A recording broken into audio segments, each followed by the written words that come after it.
Wednesday night, Jim's off. I'm Rob Jennings. The big story in Action News is the multi-alarm fire that turned a $5 million, 22,000 square foot mansion into charred embers. The flames erupted around 2:30 inside the French Chateau on South Ithan Avenue in Radnor Township, right down the road from Villanova's campus, and it burned for the rest of the afternoon. Kenneth Moten has been covering this story for the whole time for us.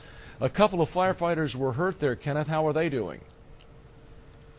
Rob, one firefighter suffered a minor burn, the other a minor injury to his back, so they will be okay. About 20 minutes ago, Ithan Avenue reopened and crews cleared the scene. We've also learned this house had an alarm and sprinkler system to help prevent it from a major fire.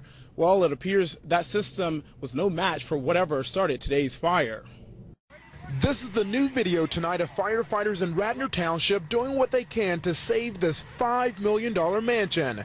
Throughout the evening, dozens of firefighters put out the hot spots of the fire that ripped through this 19-bedroom house and left behind this burned-out shell on Ithan Avenue.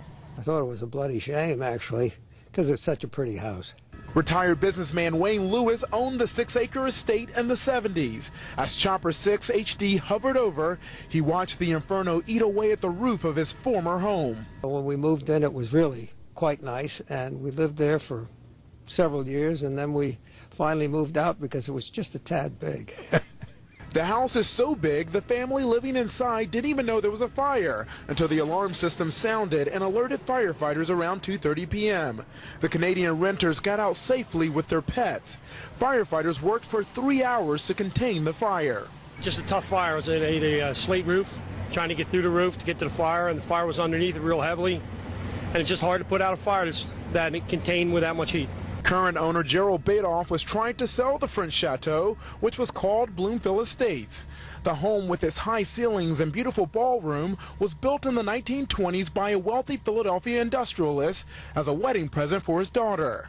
Several decades ago, another fire took out the roof of the mansion. This time, those like Elaine Scherer, who know this historic home, are not confident it will be restored. It's sad. It's another piece of history that's disappearing. We should also mention this house and the property were used in several movies over the years, including a thriller called Safe, which comes out later this month. The fire marshal says he could have a cause of the fire as early as tomorrow. Reporting live here in Radnor Township, Kenneth Moten, Channel 6, Action News. Thank you, Kenneth. We have more chopper video from the Mainline Mansion fire at our website, 6abc.com. And we invite you to take a look at our popular slideshow of images from the scene.